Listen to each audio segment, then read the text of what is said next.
Welcome to this module on AI for business and operations. We've already seen what generative AI can do. Now we're going to take the next step and ask a much more important question. Where can AI actually improve the way a business works? Because using ChatGPT to write an email is useful, but that's not really business transformation. Real transformation happens when AI helps reduce processing time, removes repetitive work, improves decisions, reduces errors, or makes customers happier. So throughout this module, I want you to think like an AI implementer. Don't ask, where can I use AI? Ask, where is my business losing time, money, quality, or customer experience? And can AI help? That's the mindset we're going to develop. Here's the basic model we're going to use throughout this module. Pain, process, AI assistance, better outcome. Let's take a simple example. Imagine a company receives 500 customer emails every day. Employees manually read each email, decide what it is about, copy information into another system, and assign it to the right team. The first mistake would be to say, let's buy an AI chatbot. Instead, start with the pain. Maybe the real problem is that employees spend 3 hours every day classifying emails. Then map the process. AI could read the incoming email, classify it, extract important information, and route it to the right queue. Now we have a measurable outcome. Maybe classification time falls from 3 hours to 30 minutes. That's AI implementation. Start with the friction. Then design the AI solution around it. Most companies don't actually have an AI problem. They have an operations problem. Look at these 5 examples. First, manual work. People spend hours copying information from one system to another. Second, information overload. The company has thousands of documents, but employees can't quickly find the answer they need. Third, repetitive decisions. Someone keeps making the same low-value decision hundreds of times. Fourth, handoffs. Work waits for another person to review, approve, or re-enter something. And finally, disconnected systems. The CRM knows something, the ERP knows something else. Email contains another piece of information. Here's a useful exercise. Take one process in your organization and ask, how many times does a person read, copy, classify, search, check, or re-enter information? Those activities are often where your first AI opportunities are hiding. This is one of the most important principles in the entire module. Start with the pain, not the technology. Suppose someone says, we should build an AI chatbot. My first question would be, what problem will the chatbot solve? Maybe customers are waiting 2 days for answers to simple policy questions. Good, now we have a problem. Next, classify the pain. Is the process slow? Is it expensive? Is it repetitive? Is it producing errors? Is it frustrating customers or employees? Then ask how AI could realistically help. For example, if employees answer the same 30 policy questions every week, we could create an internal AI assistant connected to approved company policies. But we don't start there. We start by documenting the questions, identifying the trusted sources, defining what AI can answer, and deciding when it must escalate to a human. Diagnosis comes before implementation. Here's a simple framework to use when evaluating an AI opportunity. Look at 4 dimensions: time, cost, quality, experience. Let's say your finance team spends 200 hours every month processing invoices. That's a time problem. If the process also requires a large operations team, it's a cost problem. If incorrect invoice classification causes payment errors, it's a quality problem. And if suppliers keep calling because payments are delayed, it's also an experience problem. Now you've found something interesting. One process is affecting 4 business dimensions. That should move high up your AI priority list. So when you're evaluating opportunities, don't simply ask, can AI do this? Ask, how many business problems does solving this one process actually address? The more dimensions you improve, the stronger the business case. Before you automate anything, map the process. Let's use employee expense claims as an example. An employee submits a claim, someone checks the receipt, another person verifies the policy, a manager approves it, finance processes the payment. Now ask where the friction is. Where does the claim wait? Where is information entered twice? Where does someone manually compare the receipt with the policy? Where does rework happen? Only after answering those questions should we introduce AI. AI might extract the receipt details, check the policy, identify exceptions, and prepare the claim for approval. Notice something important. We're not necessarily removing the whole process. We're removing unnecessary human effort from the process. That's the difference between automation and intelligent process improvement. And remember the rule on this slide. Fix the process before automating it. This is where AI can create some of the quickest operational wins. Look for tasks that happen again and again. Emails, reports, document summaries, classification, data entry, record updates. Imagine an operations team receiving 1,000 service requests every week. A human doesn't need to manually read every request and decide whether it's a billing issue, technical issue, delivery issue, or account issue. An AI system can perform the first pass. It reads the request, classifies it, extracts key information, routes it to the correct team, and flags unusual cases. Humans then focus on exceptions and decisions. Here's a practical rule. If a task happens hundreds or thousands of times, investigate it. Don't automatically automate it. First, understand the process, measure the effort, and identify the risk. Then, decide where AI belongs. Customer service is a perfect example of why we shouldn't think of AI as simply replacing people. Think about three categories: routine, difficult, sensitive. If a customer asks, "What are your opening hours?" AI can answer immediately. If they ask about a complicated billing dispute, AI might collect the relevant information and prepare a case summary, but a human should probably take over. And if the issue involves something highly sensitive, escalation should happen even sooner. So the implementation pattern becomes AI handles the predictable, humans handle the judgment. Here's how you could implement this.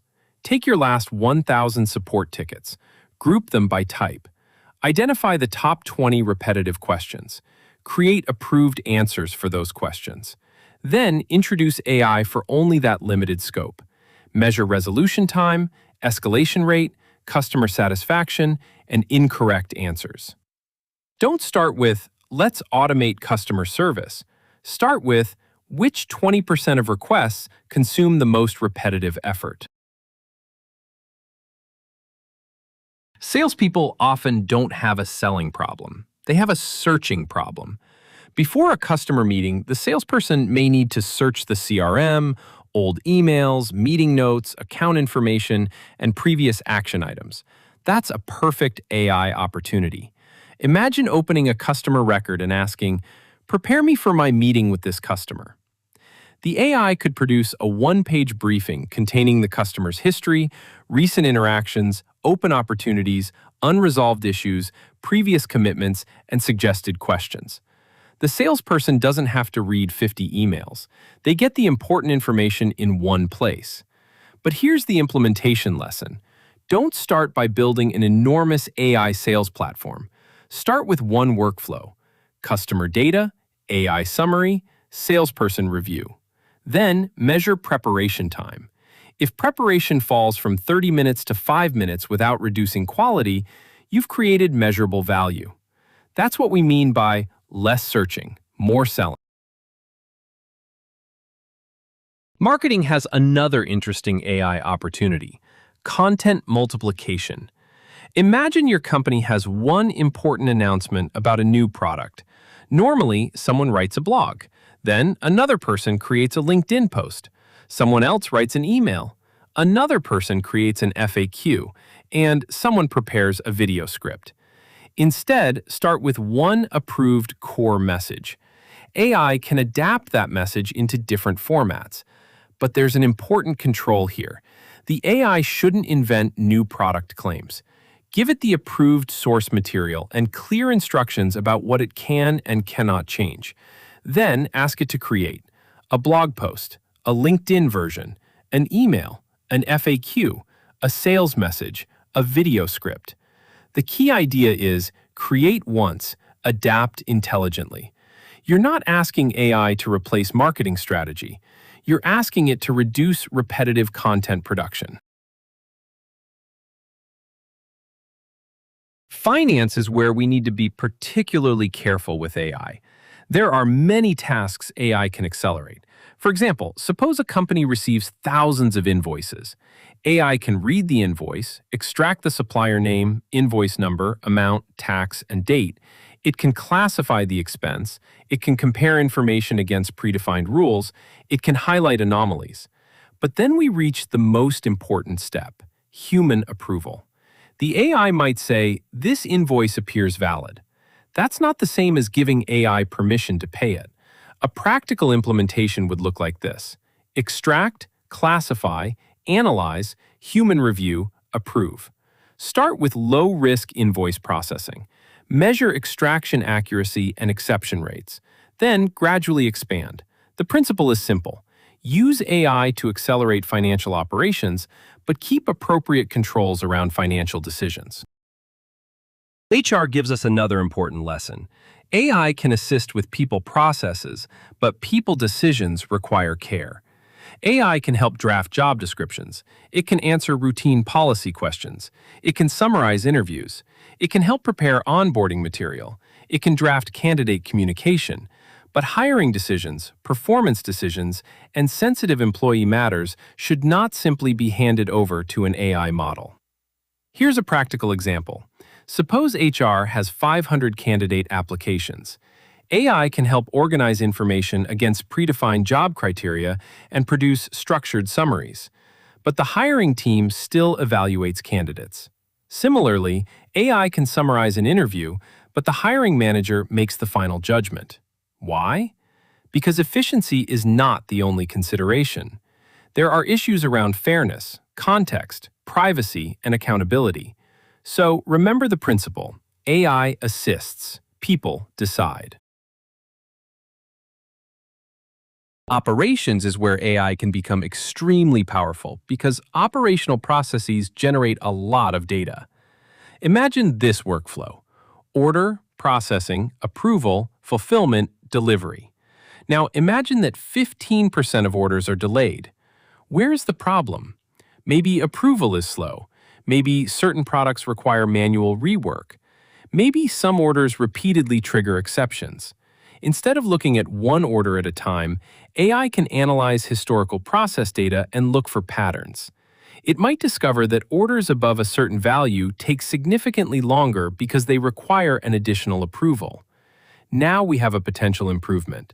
Maybe the approval rule needs to change. The important concept is pattern action. AI shouldn't simply tell you there is a bottleneck.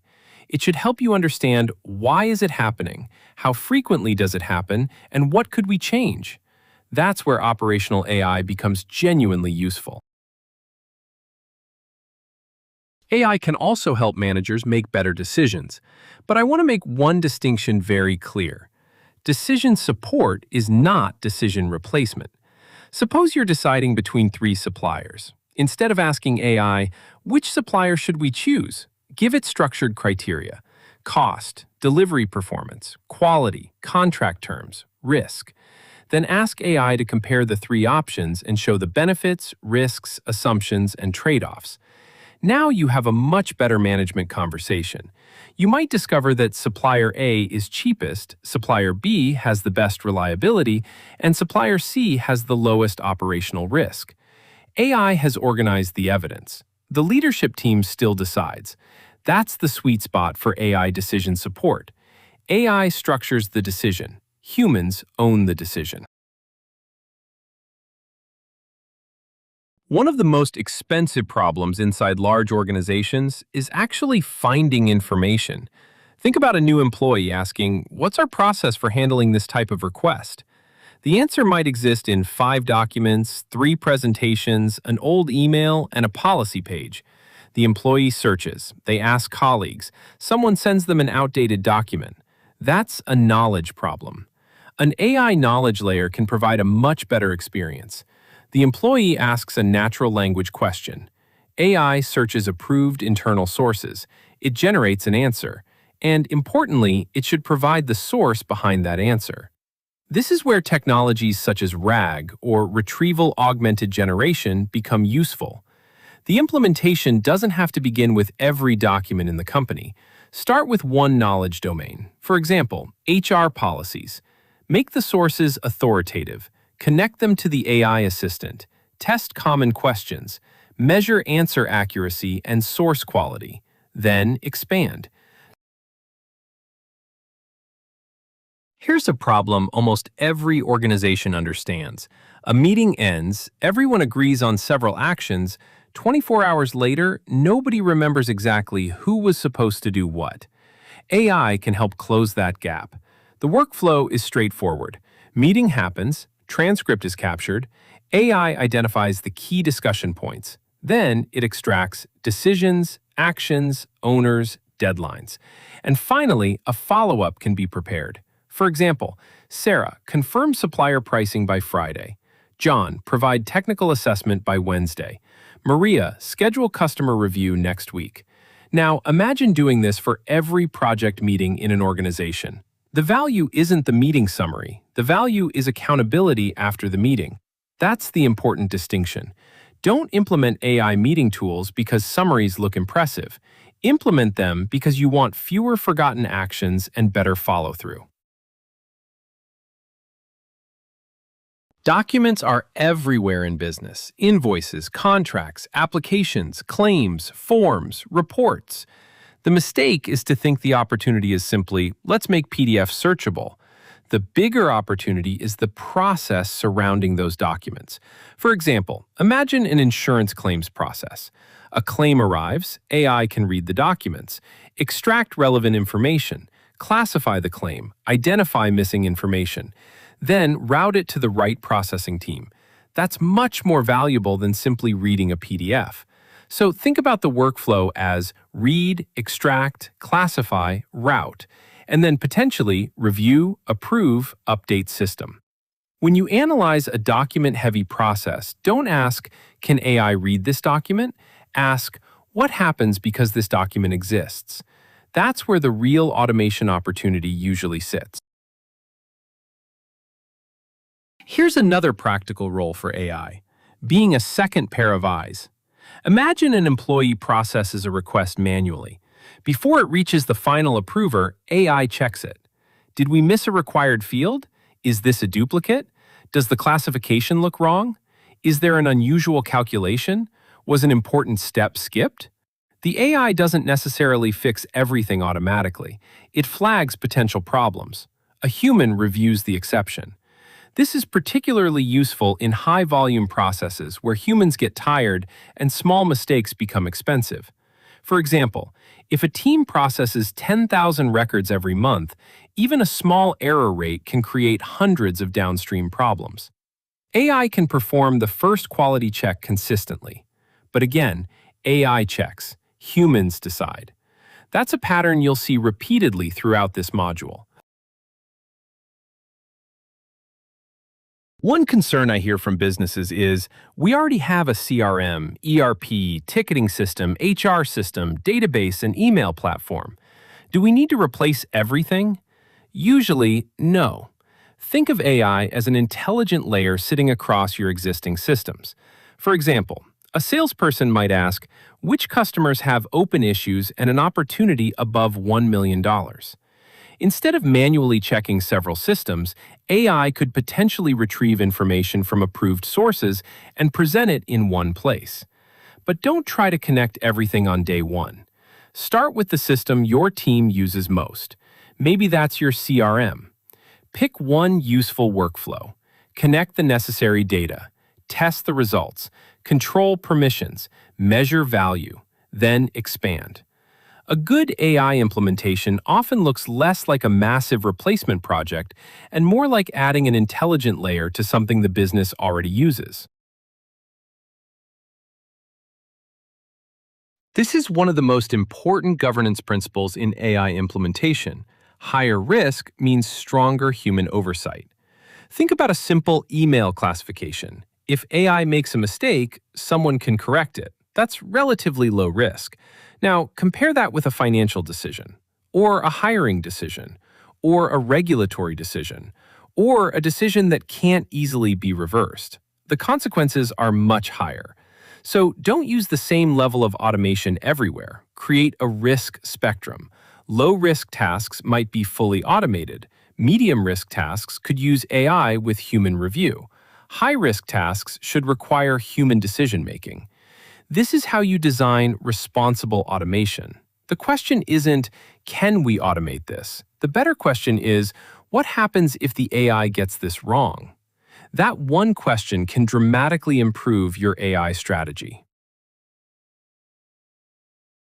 Eventually, someone in management is going to ask, what will we actually get for our AI investment? You need a business answer. Start with the current state. How many hours are spent on the process? How many people are involved? What's the error rate? What's the average cycle time? What does the process cost? Then estimate the AI-assisted state. Maybe the team saves 1,000 hours a month. Maybe processing time drops from 2 days to 4 hours. Maybe error rates fall. Maybe the team can handle more work without increasing headcount. Now you've moved from AI is exciting to this process costs us X today, and we believe AI can reduce that cost by Y. That's the language executives understand.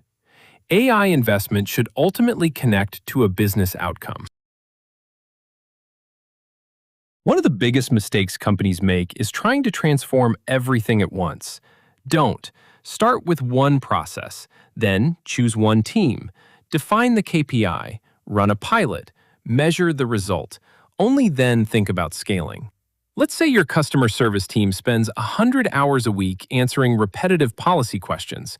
Don't build an enterprise AI platform immediately. Take 20 of the most common questions. Build a small assistant using approved information. Run it with a controlled group. Measure response time, accuracy, escalation rate, customer satisfaction, agent effort. If the results are strong, expand. This is how you reduce both financial risk and organizational resistance. The principle is simple. Prove it before scaling it. Now let's turn that pilot into measurable evidence. I recommend looking at 5 dimensions. First, time. How many hours are we saving? Second, cost. What does that time saving translate into financially? Third, quality. Are errors decreasing? Fourth, speed. Is the process completing faster?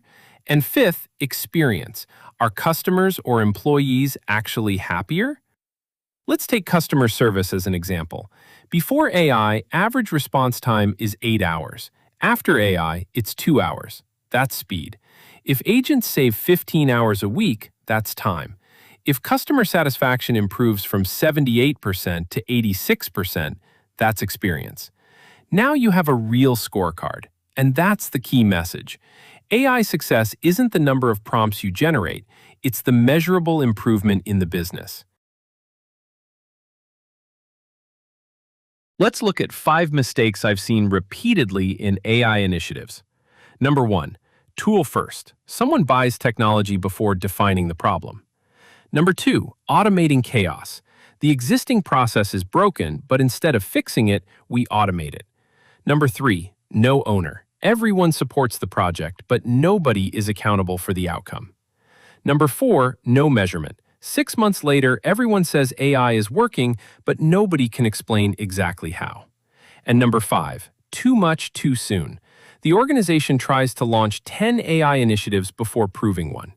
The solution is surprisingly simple. Start with a business problem, assign an owner, define the baseline, run a controlled pilot, measure the result, then scale. Remember, AI doesn't fix poor strategy. This is the playbook I want you to remember after this module. 6 steps. Find the pain. Where is the business struggling?